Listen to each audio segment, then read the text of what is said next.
এমন যদি আলামত শুরু হয়, লা ইউকাল্লিমুহুমুল্লাহ ওয়া লা ইউযাক্কিহিম ওয়া লা ইয়ানজুরু ইলাইহিম, আল্লাহ তাআলা তাদের দিকে তাকাবেন না।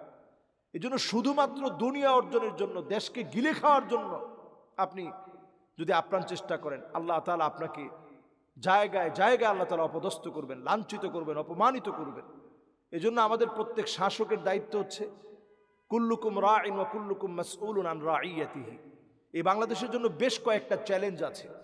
এর মধ্যে একটা চ্যালেঞ্জ আমাদের বাংলাদেশে এই 5 আগস্ট পরবর্তী সময়ে আমরা যেন শান্তি শৃঙ্খলা ফিরিয়ে আনতে পারি। বাংলাদেশের আইন শৃঙ্খলা যেভাবে বিঘ্নিত হয়েছে, এটাকে যেন আমরা ফিরিয়ে আনতে পারি। অর্থনৈতিকভাবে দেশকে যেন আমরা চাঙ্গা করে তুলতে পারি। এই জাতীয় সকল কার্যক্রম ওলামায়ে কেরামের ব্যাপারে, ইমামদের, খতিবদের, মুয়াজ্জিনদের, খাদেমদের যে একটা বেতনের কথা আমাদের ইসলামিক ফাউন্ডেশন থেকে গ্রেজেট আকারে ধর্ম মন্ত্রণালয় থেকে যেটা বের হয়েছে, এটা যেন নতুন করে আমরা ভুলে না যাই। এই মানুষগুলোর পাশে যেন আমরা দাঁড়াতে পারি। আমরা আমাদের নিজেদের পক্ষ থেকে একটা আইন ইসলামের বিরুদ্ধে হয়, এটা সমর্থনকারী আমি হই, এমন যেন না হয়। বর্তমান বিএনপি ক্ষমতায় এসেছে, তাদের কাছে আসলে আমাদের দাবি কি হতে পারে? ন্যায় ইনসাফের জন্য তারা কতটুকু কাজ করবে? ন্যায় ইনসাফের জন্য কাজ করা এটা প্রত্যেক শাসকের জন্য দায়িত্ব।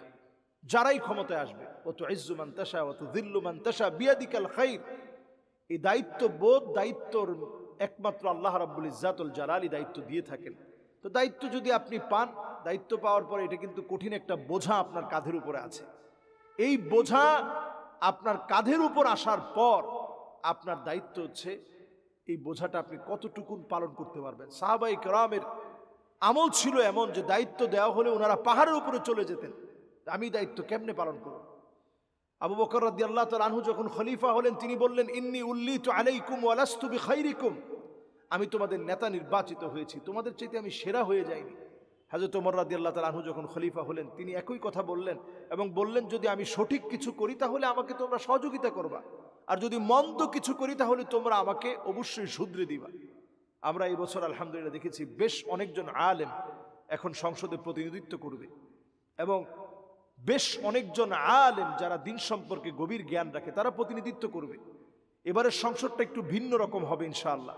আমরা দেখেছি যে আলহামদুলিল্লাহ মানুষের মধ্যে কেমন যেন একটা হৃদ্যতা, ভালোবাসা দিন দিন বাড়ছে। রাজনৈতিক প্রতিহিংসা এখন মানুষের মধ্য থেকে কমে যাচ্ছে। এটা আমাদের চাওয়া পাওয়া ছিল। এটা যদি না থাকে তাহলে আপনি কিসের রাজনীতি করেন?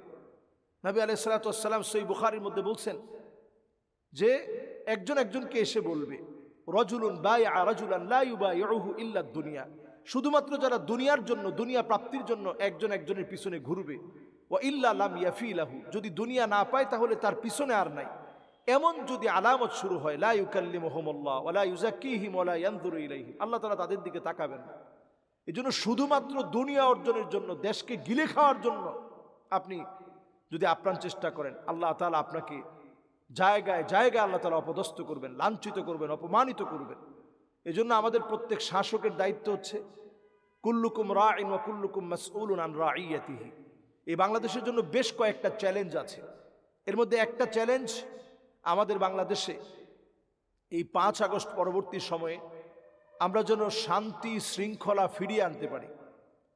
বাংলাদেশের আইন শৃঙ্খলা যেভাবে বিঘ্নিত হয়েছে, এটাকে যেন আমরা ফিরিয়ে আনতে পারি। অর্থনৈতিকভাবে দেশকে যেন আমরা চাঙ্গা করে তুলতে পারি। এই জাতীয় সকল কার্যক্রম ওলামায়ে কেরামের ব্যাপারে, ইমামদের, খতিবদের, মুয়াজ্জিনদের, খাদেমদের যে একটা বেতনের কথা আমাদের ইসলামিক ফাউন্ডেশন থেকে গ্রেজেট আকারে ধর্ম মন্ত্রণালয় থেকে যেটা বের হয়েছে, এটা যেন নতুন করে আমরা ভুলে না যাই। এই মানুষগুলোর পাশে যেন আমরা দাঁড়াতে পারি। আমরা আমাদের নিজেদের পক্ষ থেকে একটা আইন ইসলামের বিরুদ্ধে হয়, এটা সমর্থনকারী আমি হই, এমন যেন না হয়, বরং আমরা ইসলামের পক্ষে কাজ করার চেষ্টা করি। এই কাজগুলো যদি আগামী দিনে যদি হয় তাহলে দেশটা অনেক দূরে এগিয়ে যাবে এবং সম্ভাবনার দুয়ার উন্মুক্ত হবে। আর যদি আমরা ব্যর্থ হই তাহলে অনেক বড় বড় আযাব নেমে আসবে। ইস্তিগফাফাম বিদ্দাম, চতুর্দিকে রক্তপাত হবে, জেনোসাইড হবে। এগুলো নবীজির হাদিস থেকে আমরা পাই। নবীজি বলছেন কাসরাতুশ শারত, একটার পর একটা নতুন নতুন শর্ত দিয়ে নানা রকমের নাটকীয়তা প্রকাশ পাবে। বিয়াউল হুকম, মামলা বাণিজ্য শুরু হয়ে যাবে। এগুলো নবীজি বলে গেছেন, এগুলো আমার কথা না। কাজেই যদি আবার আমরা পিছনের দিকে ফিরে যেতে চাই তাহলে অন্ধকার আমাদের উপর নেমে আসবে। সুতরাং আমরা আজকের এইখান থেকে আমরা পরিষ্কার বোঝাতে চাই, আসুন আমরা আমাদের দেশটাকে ভালোবাসতে শিখি, যার যার জায়গা থেকে কাজ করি এবং প্রত্যেকেই দেশকে ভালোবেসে কাজ করার চেষ্টা করি। আল্লাহ তৌফিক দান করুক। আসসালামু আলাইকুম ওয়া রাহমাতুল্লাহি ওয়া বারাকাতুহু।